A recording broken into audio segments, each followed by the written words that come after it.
শেষ পর্যন্ত কি মোহনবাগানের সঙ্গেই খেলতে চলেছে রোনাল্ডোর আল নাসের? বাড়ছে সম্ভাবনা। বুধবার সৌদি প্রো লিগে আল ইত্তিহাদের বিরুদ্ধে 2-0 গোলে এগিয়ে থেকেও 3-2 গোলে হারল আল নাসের। সেই ম্যাচে পেনাল্টি মিস করেছেন পর্তুগিজ মহাতারকা ক্রিশ্চিয়ানো রোনাল্ডো। আর এর জেরে এএফসি চ্যাম্পিয়ন্স লিগ এলিট খেলার সম্ভাবনা অনেকটাই কমে এসেছে আল নাসের দলের। ইতিমধ্যে সৌদি ক্লাব আল আহলি এবারের এশিয়ান চ্যাম্পিয়ন্স লিগে চ্যাম্পিয়ন হয়ে পরের বারের জন্যও যোগ্যতা অর্জন করে নিয়েছে। ফলে এই লিগ থেকে আরও 2টি ক্লাব সুযোগ পাবে, অর্থাৎ লিগের চ্যাম্পিয়ন এবং রানার্স আপ। আল নাসেরের থেকে বর্তমানে শীর্ষে থাকা ইত্তিহাদ 11 পয়েন্টে এবং দ্বিতীয় স্থানে থাকা আল হিলাল 4 পয়েন্টে এগিয়ে রয়েছে।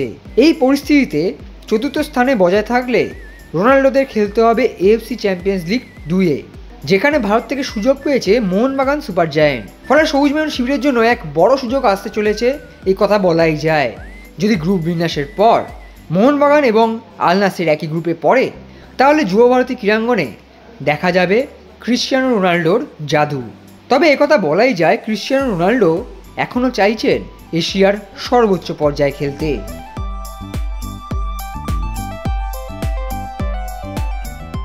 Extra time.